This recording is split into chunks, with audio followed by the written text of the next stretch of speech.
दंडवत हो.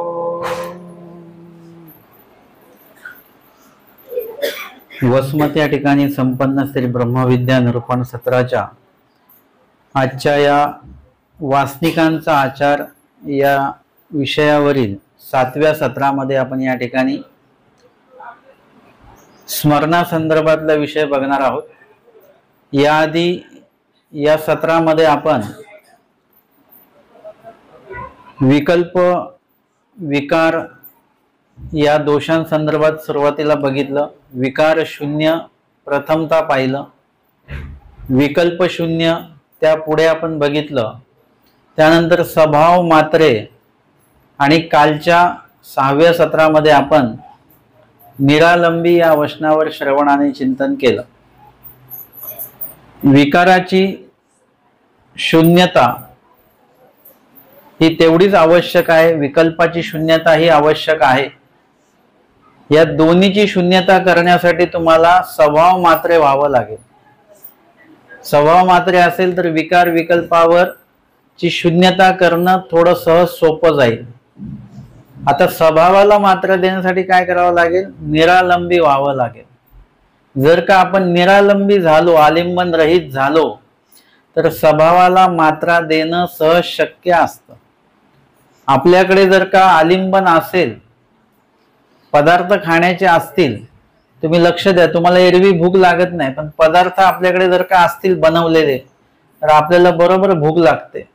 ते पदार्थ खाण्याची ती भूक असते आणि त्याच्यामुळे या ठिकाणी आलिंबन रहित होणं हेही तेवढंच आवश्यक आहे.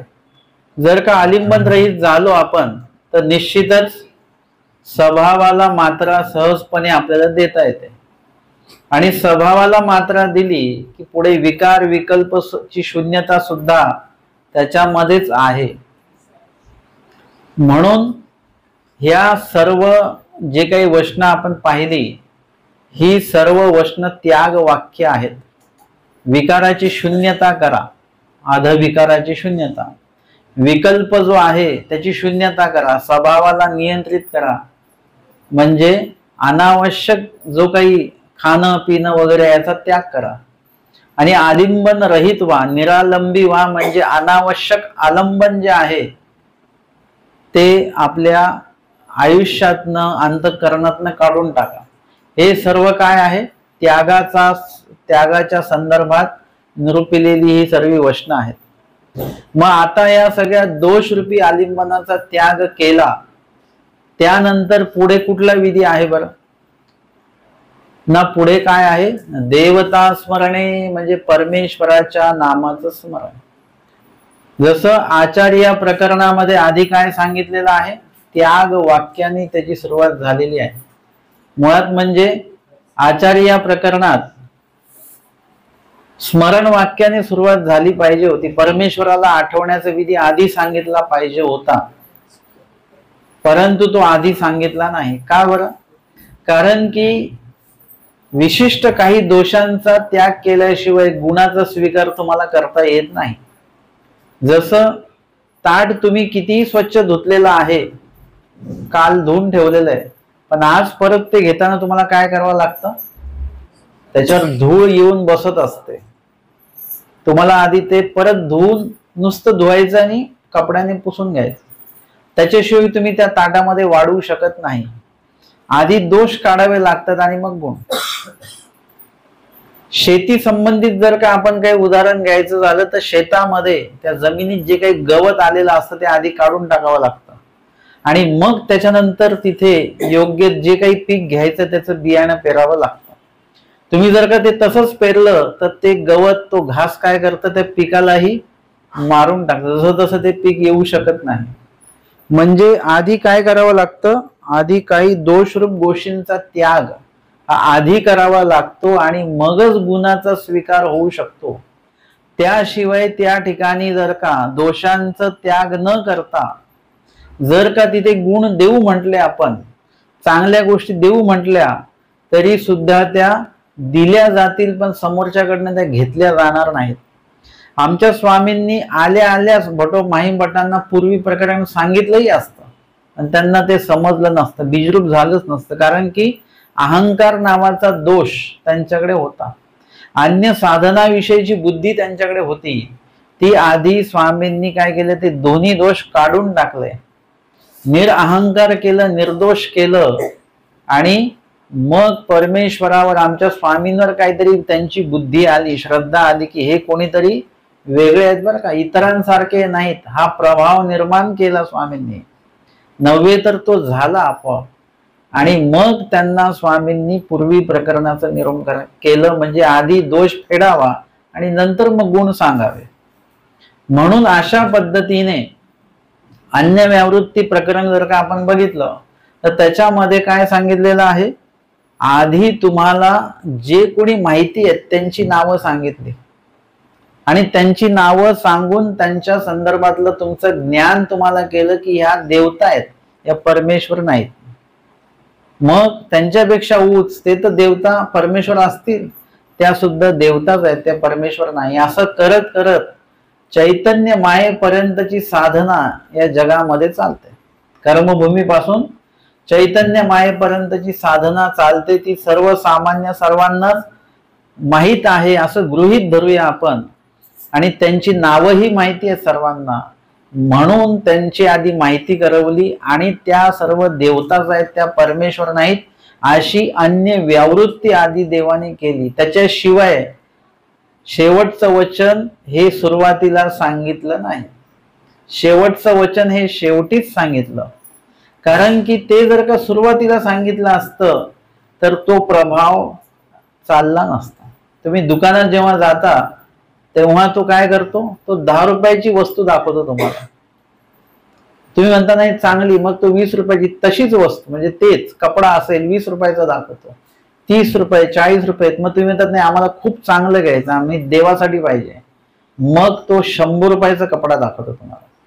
तो कपडा आणि 10 रुपयाचा कपडा, कपडा कपडाच आहे, परंतु तो दाखवताना सुरुवातीलाच एकदम महाग कपडा दाखवत नाही. तो तुम्हाला तपासतो की तुम्ही कुठल्या क्षमतेमध्ये आहात, कसं पाहिजे तुम्हाला, काय पाहिजे हे त्याच्या जेव्हा लक्षात येतं. आणि मग शेवटचा कपडा महागडा दिसला की आपण हा एकदम छान आहे. तो सुरुवातीलाच दाखवला आपण. जर का दुकानदाराने सुरुवातीलाच महागडा कपडा दाखवला, आपल्या नेहमीची सवय काय, ह्याच्यापेक्षा चांगला दाखवा, लगेच आपण बोलून बसू. म्हणून कधीही एकदम जे प्रभावी गोष्ट आहे, महत्वाची गोष्ट आहे, ती थोडी राखून ठेवल्या जाते, त्याचं महत्व राखून ठेवल्या जातं. नव्हे तर इतर तुम्ही गोष्टी बघितल्याशिवाय, त्याच्यापेक्षा लो क्वालिटीच्या वस्तू बघितल्याशिवाय तुम्हाला जे काही प्रतिष्ठित ती जी वस्तू आहे त्याचं महत्व तोपर्यंत पटणार नाही. आधी या सर्व गोष्टी दाखवायच्या आणि मग जी महत्वाची काही बाब आहे, ईश्वराच्या संदर्भातलं जे काही माहिती आहे ती शेवटी सांगितली की मग पडतं की हो हे बरोबर आहे. म्हणून आधी व्यावृत्ती आणि मग प्रतिष्ठा आहे. अन्याची व्यावृत्ती आणि पराची म्हणजे परमेश्वराची प्रतिष्ठा. तसं आधी त्याग वाक्य आणि त्याग वाक्यानंतर मग आचरण काय आहे ते सांगायचं. आधी ते पात्र निर्दोष करायचं आहे, ते स्वच्छ करायचं आहे, शुद्ध करायचं आहे. आणि मग त्या ठिकाणी जे तुम्ही द्याल ते कसं असणार आहे, ते उत्तम प्रकारचं दातृत्व देणाऱ्याचं तर आहे, परमेश्वराचं तर उत्तमच दातृत्व आहे. पण आपल्याकडे दोष असेल तर ते उत्तम साधन उत्तम राहत नाही. आपल्या संपर्कात आल्याने त्याचं ते जे काही महत्व आहे ते आपण ठेवत नसल्यामुळे ते आपल्यासाठी उत्तम कार्य आपल्या त्या बाबतीमध्ये होत नाही. आणि म्हणून इथे सांगत असताना देवाने अस्तिपरीचं निरूपण करताना आधी परमेश्वराच्या नामाचं स्मरण करावं हे आधी नाही सांगितलं. आधी दोषांचं निरसन करा. तुमचं का बरं असं होतं की 8 दिवस तुम्ही स्मरण केलं, 9व्या दिवशी स्मरण का बंद पडतं? आता तुम्ही 1 महिना स्मरण करणार आहात पुढच्या महिन्यात, मग ते स्मरण 31 दिवस चालतं आणि मग 32व्या दिवशी स्मरण बंद का पडतं? सवय काय नाही राहत तुमची, कायमस्वरूपी असलं पाहिजे ना. आपल्यापेक्षा तो व्यसनाधीन होणारा माणूस चांगला, त्यांनी एक दोनदा व्यसन केलं की त्याला त्याची सवय लागते, जन्मभर सुटत नाही, मरेपर्यंत सुटत नाही, त्याच्यानेच तो मरतो, पण ते व्यसन मात्र तो सोडत नाही. आपण 31 दिवस स्मरण केलं आणि 32व्या दिवशी संपवलं, सगळं बंद केलं. आणि ते बंद पण करताना त्याचा उपहार केला, चांगले चांगले पदार्थ, सेलिब्रेशन, आज स्मरण बंद होणार आहे आमचं, आणि उपहार वगैरे दाखवून पार जेवण बिवण करून जे झोपलो आपण, तर उद्यापासनं सगळं चिडीचूप, सगळं स्मरण बंद. म्हणजे काय आहे, आपलं स्मरण बंद का होतं, कधी विचार का नाही करत तुम्ही? का बरं आपल्या स्मरणाला एक सलगता का तयार होत नाही, का निर्माण होत नाही? कारण की आपण ते स्मरण करताना आपलं अंतःकरण निर्दोष करत नाही, कुणीतरी सांगितले म्हणून करायचं. आता सगळे विडे ठेवणार म्हणून आपणही 1 महिना स्मरणात विडा ठेवायचा आणि बस, गाठी चालू, बडबड चालू, बोलणं चालू, सगळं चालतं. काही लोक इतके अष्टपैलू असतात की ते स्मरणही करत असतात, मनी पटापट फिरवत असतात, आणि ते बाकीचे इकडचे तिकडच्या गप्पाही करत असतात. हे अंतःकरणपूर्वक स्मरण आहे की तोंडात शब्द काहीतरी निंदात्मक असतात आणि अंतःकरणात परमेश्वराचं नाव, असंही बघायला मिळतं, परंतु ते काही स्मरण वगैरे काही नाही. हे स्मरण नाही. तुम्ही विडाई ठेवून जे स्मरण करता ते स्मरण नाहीच.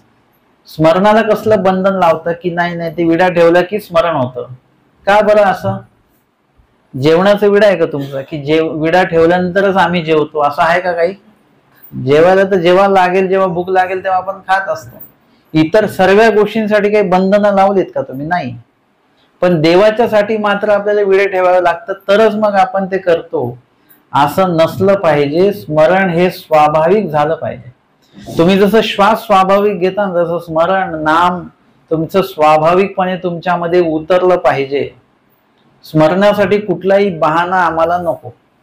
स्मरणासाठी एकच कारण आमचं आहे की माझ्या देवाने ते स्मरण सांगितलं आणि त्या स्मरणानेच मी देवापर्यंत मी पोहोचेन, किंवा देव तरी माझ्यापर्यंत पोहोचतील. यथा चांगदेव भटी मांगरोळी नामस्मरण देवाचे केले, दोन्ही अवताराचे नाम घेतले, तेने आकर्षिला ईश्वर परमेश्वर पासी आला. म्हणजे स्वामी स्वतः त्या ठिकाणी आले.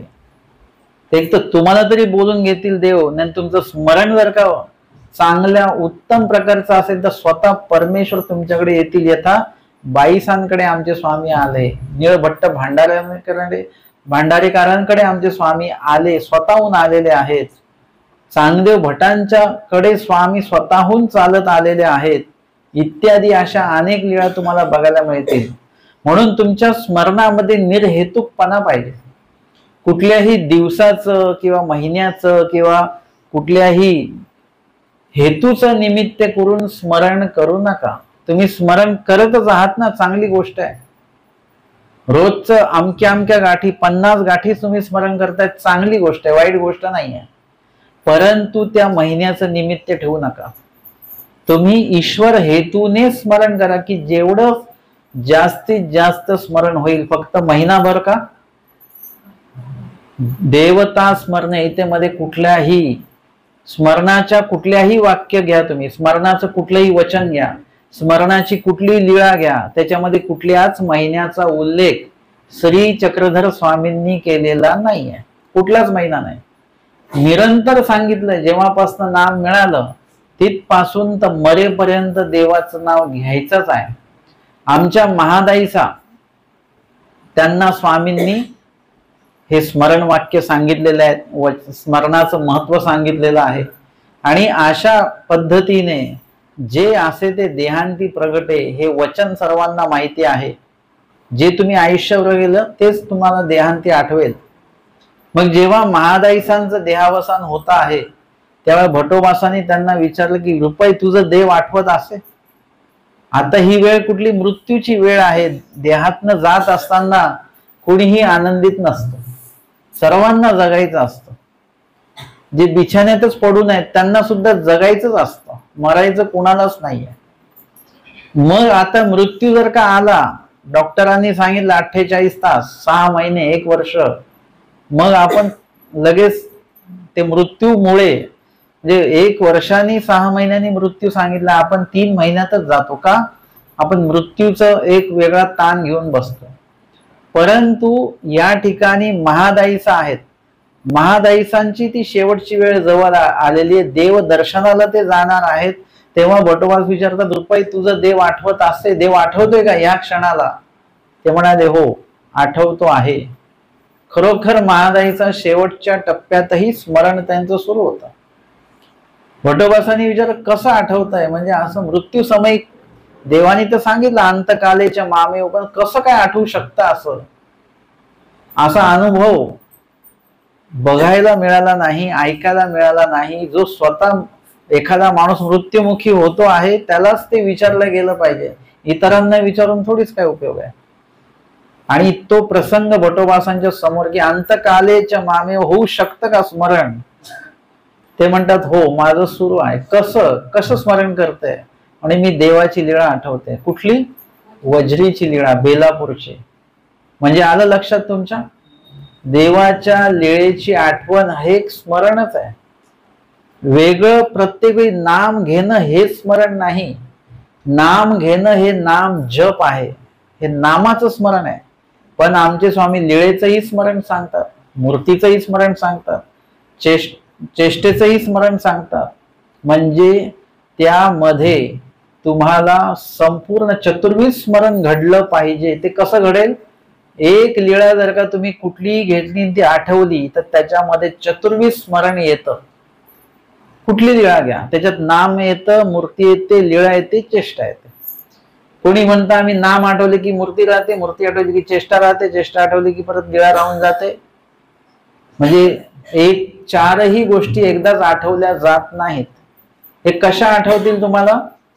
तर तुम्हाला काय करावं लागेल? एक लीळा घ्या आणि त्या लीळेमध्ये तुम्ही जे काही परमेश्वराला आठवाल, गोसावी आले, बाईसी खिळी फेडण, कवाडाचे दार उघडले, आणि गोसावी बाहेरी बीजे करीती, गोसावी दोन्ही दार संका दोही श्री करी धरीती, एकू श्रीचरण उंबरत्यावर ठेवीती. यामध्ये दार संकेला जो श्रीकर स्वामींनी स्पर्शलेला आहे, म्हणजे त्या दार संका सजीव आहेत का निर्जीव आहेत? दार शंका म्हणजे काय? याच्याविषयी शंका काही? दार शंका म्हणजे दरवाजेची जी चौकटी आहे पूर्ण आयताकृती, त्याला दार शंका असे म्हणतात. आपण जेव्हा आतमध्ये डोकावतो त्यावेळी काय करतो? त्या चौकटीच्या उभ्या पट्ट्यांवर हात ठेवून आतमध्ये आपण डोकावत असतो. त्या कशा आहेत? निर्जीव आहेत. त्या निर्जीव आहेत म्हणजे ते कशात येईल? लीळेत का, मूर्तीमध्ये का, नामामध्ये? कशात येईल? ते निर्जीव वस्तूला देवानी हात लावला, चेष्टेमध्ये ते येईल. म्हणजे लीळेमध्ये आली ना चेष्टा, चेष्टा वेगळी आठवायची गरज नाही. चेष्टेचा फक्त उल्लेख आला पाहिजे. म्हणजे चेष्टा एक वेगळी घेऊन मग ती आठवायची असं नाही, लीळा वेगळी घेऊन आठवायची असं नाही, नाम वेगळं घेऊन आठवायचं असं नाही. एक लीळा घ्या, त्याच्यामध्ये आली ना चेष्टा. एक श्रीचरण उंबरठ्यावर ठेवला, ह्याच्यात काय आलं आता? लीळा की चेष्टा? लीळा की चेष्टा? नाही, पण उंबरठ्यावर श्रीचरण ठेवलं, त्याच्यात काय आलं? चेष्टा की लीळा? चेष्टा आली. आता श्रीचरण ठेविला, हे काय झालं? मूर्ती आली. श्रीकर ठेविला, हे काय आलं? मूर्ती आली. गोसावींनी त्या म्हैसाकडे अवलोकन केलं, हे काय आलं? श्री नेत्र आले त्याच्यामध्ये. आमचे स्वामी म्हणतात या हंसराजे हो, श्रीमुख आलं याच्यामध्ये, आली ना मूर्ती याच्यामध्ये. गोसावी आसनी उपविष्ट झाले, श्रीमूर्ती आली ना पूर्ण. म्हणजे श्रीमूर्ती एका लीळेला तुम्ही घेऊन आठवा, त्याच्यात नाम, लीळा, मूर्ती, चेष्टा सर्व आलं. आता गोसावी आमचे काय करतात? एक श्रीचरण भटोबासांच्या वक्षस्थळावर ठेवते, इथे छातीवर ठेवतात. इथे काय आलं? लीळा की चेष्टा? भटोबासांच्या छातीवर श्रीचरण ठेवला, आता काय? लीळा आली. म्हणजे चेतन पदार्थाशी सहेतुक जे काही क्रिया परमेश्वर करतात त्याला म्हणतात लीळा. हा फरक लक्षात घ्या. जीवासोबत जे केलं जातं त्याला लीळा असं म्हणतात. जीवाला स्पर्श केला, काहीतरी सेवा जास्त घडवलं, त्याची सेवा स्वीकारली, हे सगळे लीळेमध्ये येतं. आणि निर्जीव वस्तूला परमेश्वर स्पर्श करतात, त्याला चेष्टा म्हणतात. आमचे स्वामी अचलपूरला जेव्हा येत आहेत तेव्हा घोड्यावर बसून आले. कुठला घोडा आहे तो? घोड्याचं काहीतरी नाव आहे, पक्षाचंच नाव आहे त्या घोड्याला, गरुड घोडा. गरुड घोड्यावर बसून आले आणि आमचे श्री प्रभू 12 घोड्याशी खेळ करीत. दोन्ही घोडेच आहेत, परंतु आमचे स्वामी ज्या घोड्यावर बसून आले त्याला काय म्हणतात? लीळा. आणि 12 घोडेशी खेळ त्याला काय म्हणतात? चेष्टा. कारण की ते 12 घोडे पाषाणाचे आहेत, ते खरोखरचे घोडे नाही आहेत, जिवंत घोडे नाही आहेत, म्हणून ते चेष्टेमध्ये येतं. निर्जीवाशी जे केल्या जाती लीळा, क्रिया केल्या जाते त्याला चेष्टा असं म्हणतात. सजीवाशी जी क्रिया केली जाते त्याला लीळा असं म्हणतात. आता एका लीळेमध्ये चेष्टा आणि लीळा दोन्ही येतात. गोसावी भटोबासांच्या खांद्यावर श्रीकर ठेवून चाललेले आहेत, इथे लीळा आली. उपाहन स्वीकारले, इथे चेष्टा आली. अंगी टोपरे हे स्वामींनी स्वीकारले, ही चेष्टा आली. जे नाम लीळा.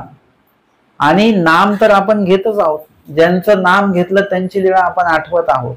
आणि मूर्ती सुद्धा आली, ती अंगी टोपरे स्वामींनी परिधान केले, म्हणजे श्री मूर्तीवर परिधान केले. उपाहन श्री चरणामध्ये स्वामींनी स्वीकारलेले आहेत. हे आरोगणा केली, श्री करे स्वामींनी घास मोडला, ही सगळी श्री मूर्ती आली. म्हणजे एक लीळा जर का तुम्ही आठवली त्याच्यामध्ये चतुर्विध स्मरण जे आहे ते पूर्णपणे त्याच्यामध्ये येतं. अशा प्रकारे चतुर्विध स्मरण तुम्हाला हे करायचं आहे. या आधी तुम्हाला सर्व दोषांचा त्याग केला आणि मग देवता स्मरणे म्हणजे आधी दोषांचं निरसन केलं, तुमचं अंतकरण शुद्ध केलं. आता त्या शुद्ध अंतकरणाने जेव्हा तुम्ही नामस्मरण कराल तेव्हा ते जसंच्या तसं तुमच्या हृदय ठीक ऐसे बैसेल, म्हणजे तुमच्या हृदयामध्ये परमेश्वर हृदयगाम्य होतील. नामाच्या संदर्भातलं महत्व असं आहे की जेव्हा भटोबासांनी खडकुली अवस्थान असताना स्वामींना प्रश्न केला की जीजी मला तुम्ही काय करा, चिंतन विधी निरूपिजोजी, माझ्या चिंतन विधीचं तुम्ही निरूपण करा. मामी गोसावियाते चिंतीन, म्हणजे तुम्ही जर का तो चिंतन विधी तुम्ही स्वतः सांगितला. भटोबासांनी काय म्हटलं? आपल्या युक्तिशास्त्र घोकू नका, तुमच्या मनाने नका करू, त्याला ईश्वराच्या वचनाचा आधार त्या तुमच्या विधीला असला पाहिजे. म्हणून भटोबासांनी स्वतःच्या मनाने स्मरण नाही केलं, मनाला वाटेल तसं नाही केलं, मनानेच केलं पण मनाला वाटेल तसं नाही केलं. ईश्वराचा मनोधर्म जो आहे स्मरणाच्या संदर्भातला तो जाणून मग मनपूर्वक स्मरण केलेलं आहे. माते भजावया पूजावया काही नाही.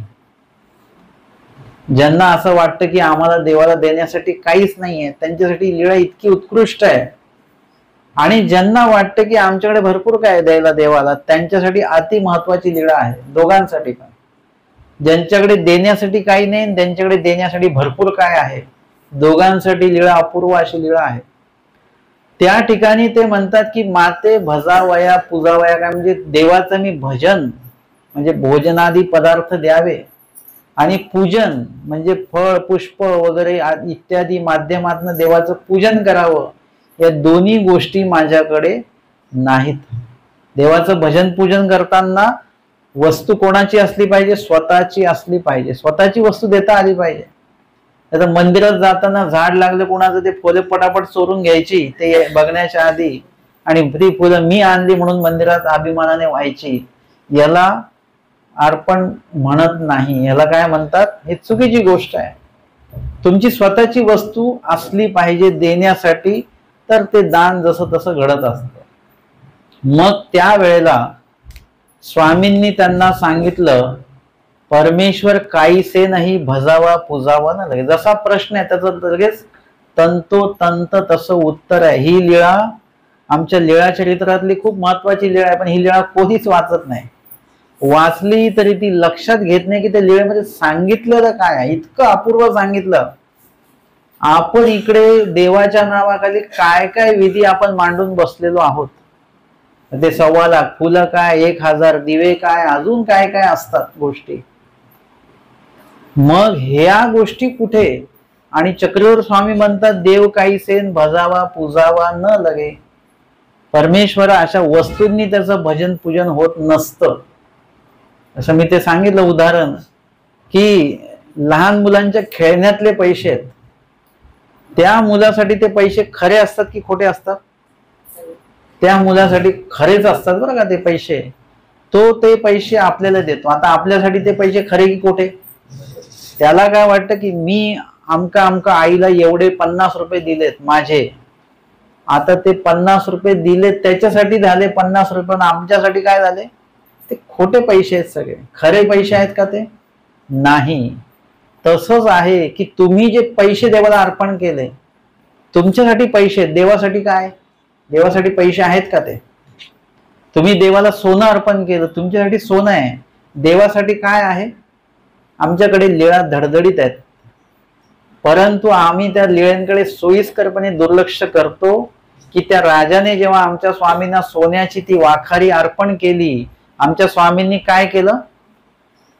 त्या राजाकडे बघितलं, त्या वाखारीकडे बघितलं आणि मग मातीकडे बघितलं. माझ्यासाठी तुम्ही दोघं कसे आहेत? त्या मातीसारखे प्रपंच आहात. तुमच्या आमच्यासाठी ते चलन आहे.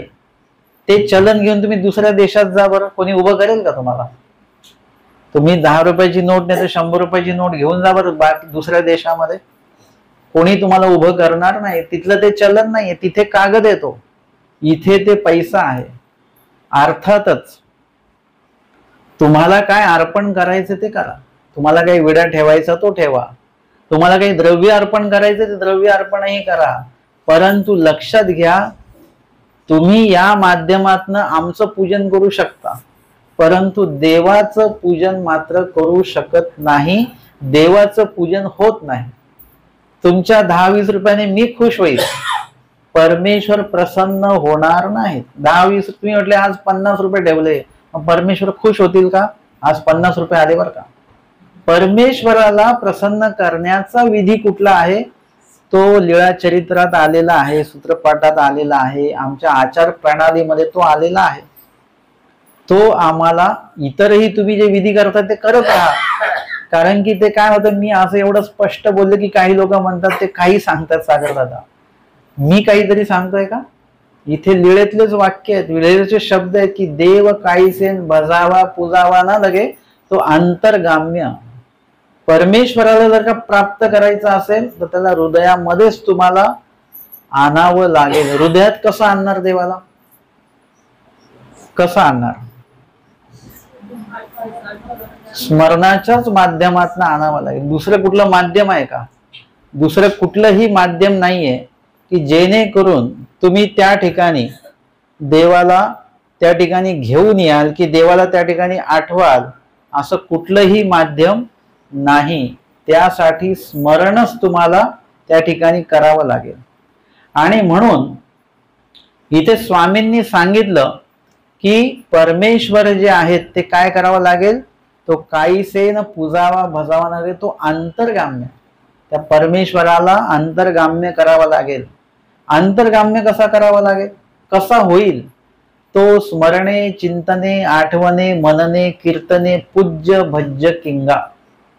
कधी वाचली की ही ओळ आपण तर तेच ओळी वाचतो ना. अमक कवच, त्या ओळी आपल्या पाठांतर आहेत. किंवा कुठेतरी देवा त्यांना वाचवलं तसं मलाही वाचवा, ह्यांना वाचवलं तसं मलाही वाचवा.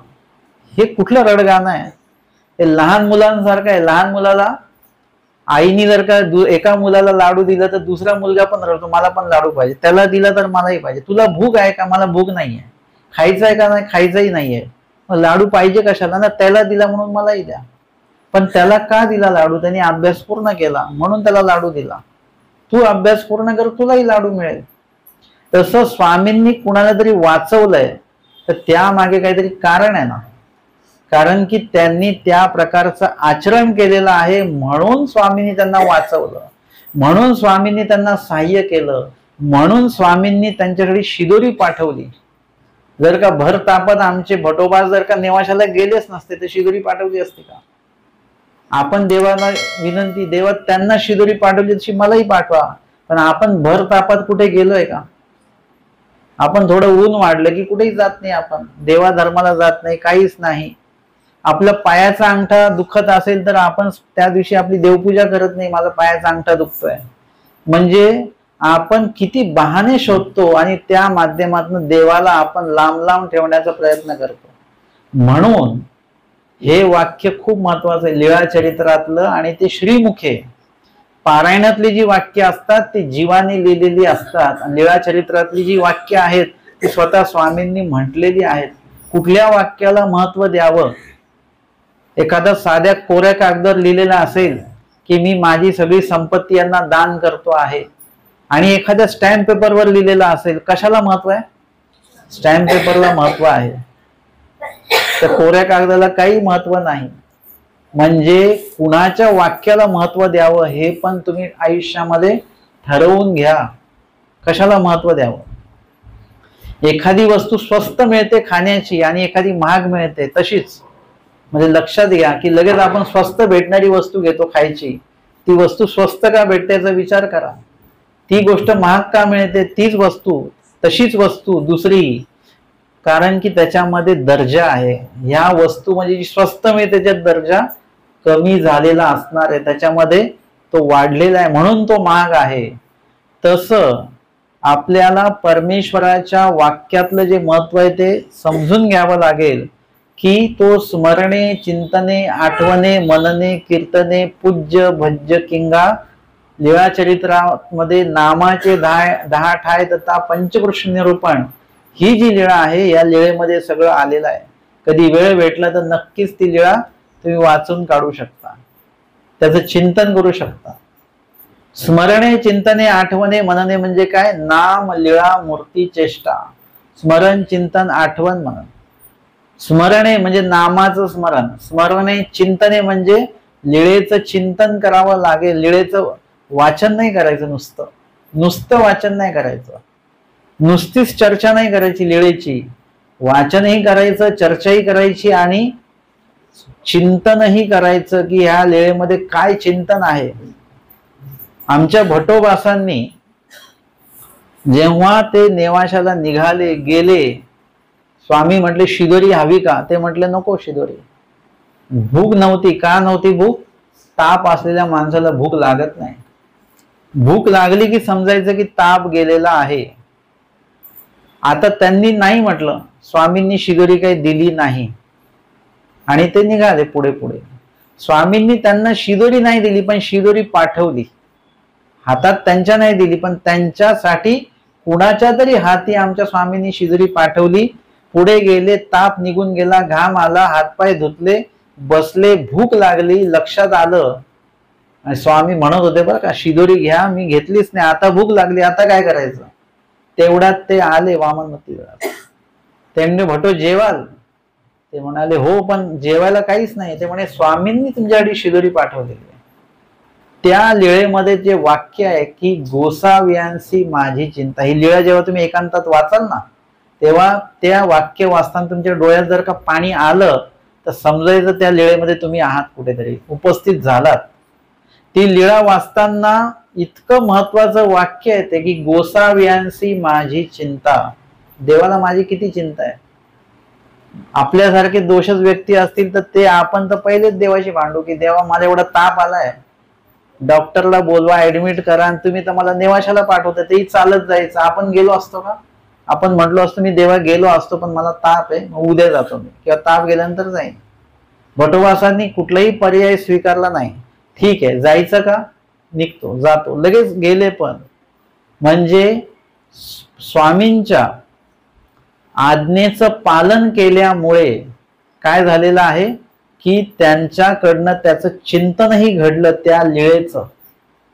जेव्हा शिदोरी भेटली तेव्हा त्यांनी चिंतन केलं देवाच्या लीळेचं की स्वामींची लीळा बघा कशी आहे.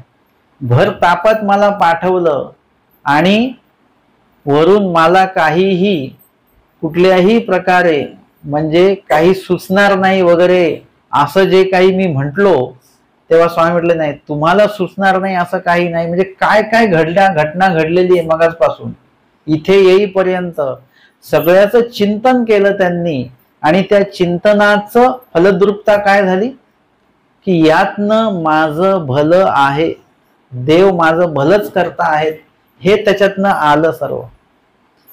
काही लोक म्हणतात आम्ही स्थानवंदन करायला ना आम्हाला ताप कस काय आला. लोक तक्रार करतात देव सहाय्य का नाही करत. अहो तुम्ही स्थान करायला तिकडून आलात घरून, पण ज्यांनी घरदार सोडलेला आहे ना, देवाजवळ राहतात, त्यांना सुद्धा ताप आला, त्यांना सुद्धा इंगळी चावली, त्यांना सुद्धा पोट दुखलं त्यांचं. त्यांनी कुठलीच तक्रार केली नाही. आपण 2 दिवसासाठी आलो त्याची तक्रार आपली चालू आहे.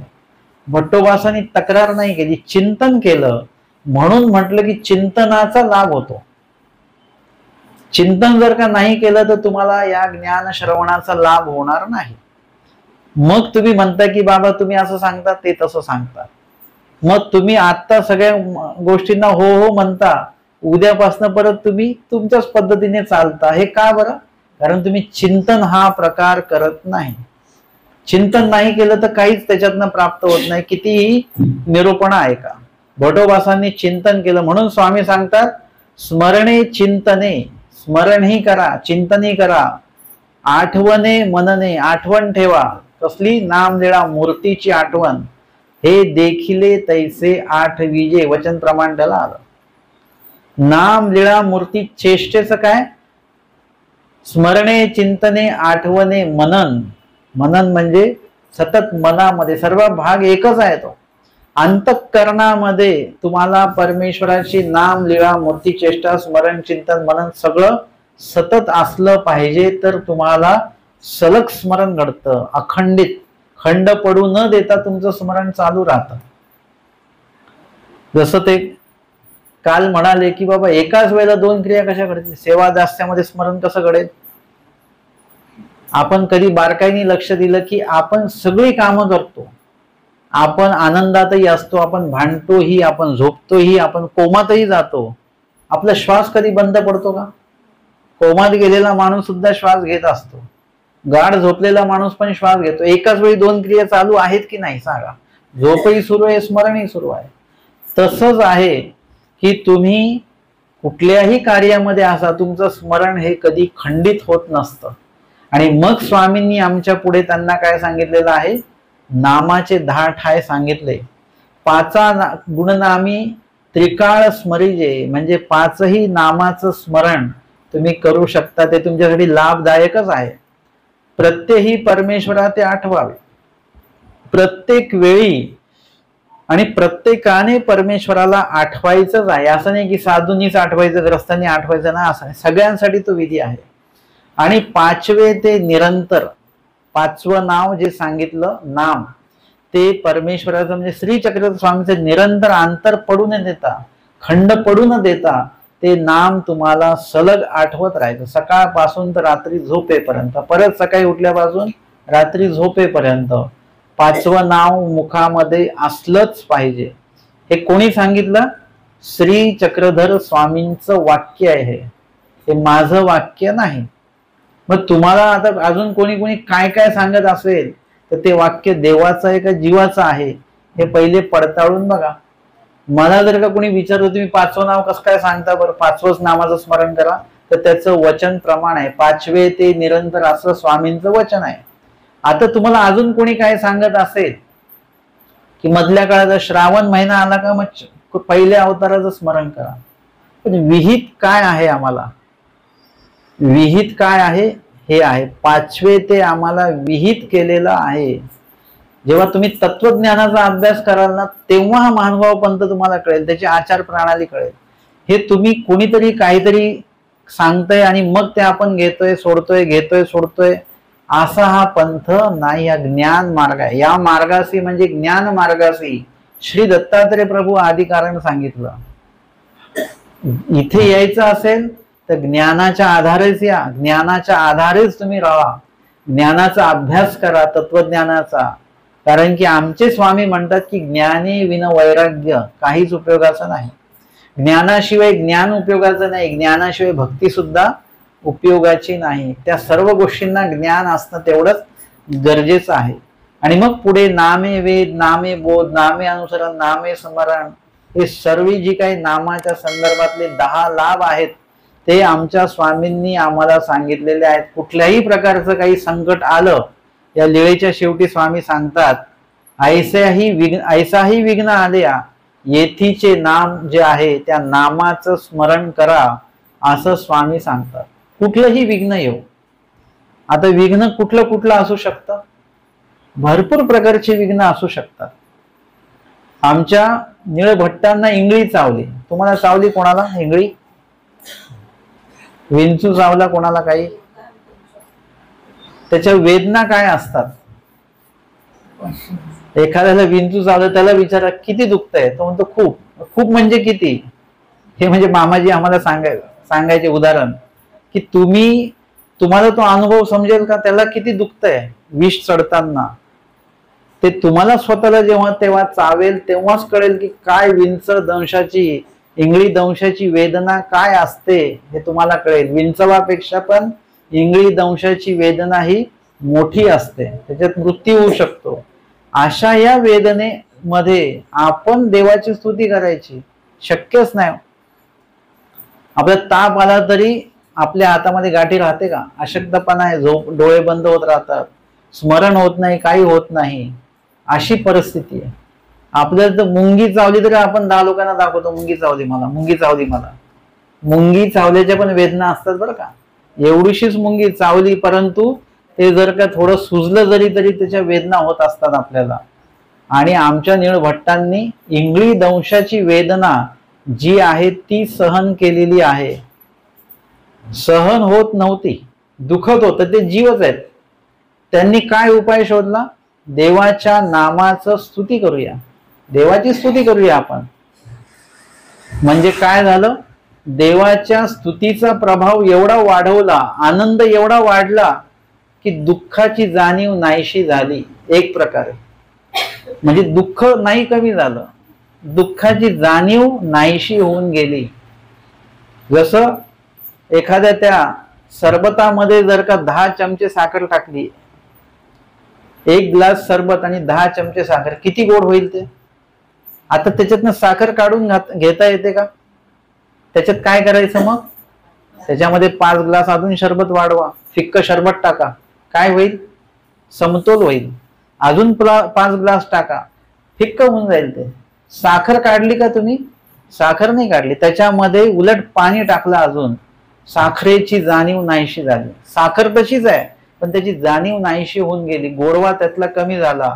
तसं विंचू दंशाच्या, इंगळी दंशाच्या वेदना तशाच आहेत, पण आनंदाचा प्रभाव एवढा वाढला, ईश्वराच्या नामाच्या स्मरणामुळे इतका आनंद वाढला की दुःख एवढूसं झालं आणि आनंद कैक पटीने वाढलं. त्याच्यामुळे दुःखाची जाणीव नाहीशी झाली. स्वामींना एका शब्दाने त्यांनी म्हटलं नाही की माझ्या वेदना कमी करा, असं म्हटलं नाही. आपल्याला साधं काही बोट दुखत असेल तर लगेच विडा घेऊन मंदिरात हजर आपण, लगेच. आपल्याला म्हणजे दुखणं नकोच पाहिजे काही. आपल्याला देवाने लोखंडाचं शरीर दिलं पाहिजे होतं, काहीच लागलं नव्हतं पाहिजे, दुखलं नव्हतं पाहिजे, काहीच नाही. थोड्या दुखण्याला लगेच देवाकडे तक्रार, लगेच देवाकडे तक्रार. म्हणजे त्या ठिकाणी नामस्मरण करा, जे आहे ते भोगून संपवून टाका. प्रार्थना करायची देवाला ती वेगळ्या पद्धतीने तुम्ही करू शकता. म्हणजे त्या ठिकाणी प्रत्येक प्रकारचे जे विघ्न आहेत ते सुद्धा नामस्मरणाच्या माध्यमातून काय होऊ शकतात, त्याचं निरसन होऊ शकतं. तुम्हाला विडा ठेवायचा, निश्चितच ठेवा देवाला विडा, स्थानाला जाऊन विडा ठेवा, प्रार्थना करा की असं असं दुखणं आहे, ते तुमच्या हातामध्ये काय बरं करायचं की नाही करायचं देवा हे तुम्ही बघा, पण मी इथे स्मरणाला बसते आहे, देवाला आठवते आहे, देवाला आठवतो आहे. आणि निळभट्टांच्या त्या लीळेचं प्रमाण पुढे करून स्मरणामध्ये तल्लीन होऊन जा, लीन होऊन जा. दुखणं आपोआपच नाहीच होईल जेव्हा त्याच्यात रममान व्हाल तर, नाहीतर नाही. म्हणून या ठिकाणी नामाचे 10 लाभ परमेश्वराने सांगितले. आणि त्या माध्यमातनं शेवटी स्वामी सांगतात की कुठेही आश्चर्य सामर्थ्य जर का निर्माण झालं ते पहावया अव्वाटी जे ना, ते पाहायला जाऊ नका लगेच. देवतेचा काही चमत्कार असेल, चालले आपले महानुभाव लोक तिकडे, असं करू नका. जर तुमच्यावर संकट आलं की लगेच अन्य लोकांकडनं अंगठ्या घेतल्या, घातल्या, लगेच खड्यांच्या अंगठ्या घातल्या त्या वापरायला लागलो आपण, असं करू नका. पाहावया आव्हाटी जेना, नामावर विश्वास ठेवा, परमेश्वरावर विश्वास ठेवा. हे स्वतः परमेश्वराने सांगितलेलं आहे. हे कुणी काय मी किंवा कुणी ऐऱ्या गैऱ्याने सांगितलेलं नाहीये. हे जीवाचं वाक्य नाहीये, हे देवाचं वाक्य. देवाचं वाक्य कधीही खोटं नसतं. आणि म्हणून आपल्याला कुठल्याही प्रकारे कुठल्याही अन्य धर्माला, अन्य जीवाला किंवा कुठल्याही इतर उपायांना शरण जायचं नाही. परमेश्वराच्याच नामाला आणि परमेश्वराला आपल्याला शरण जायचं, स्वीकारायचं आणि त्या नामाचं चिंतन जे आहे ते आपल्याला करायचं आहे. तर आजच्या सत्रामध्ये आपण नामस्मरणाच्या संदर्भामध्ये काही थोडक्यात मध्ये विषय बघितला. नामाचे धाट आहे हा विषय तर आपण घेतला नाही, कारण की तो विषय खूप मोठा आहे आणि तो सविस्तर घ्यावा लागेल आपल्याला. परंतु त्यामध्ये थोडक्यात खूप महत्वाचा विषय आपण घेतला.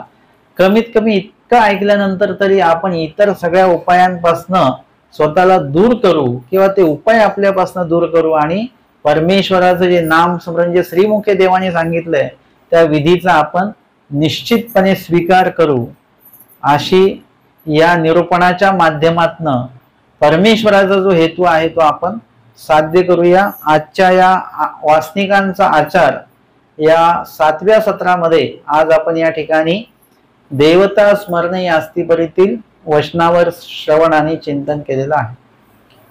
दंडवत हो.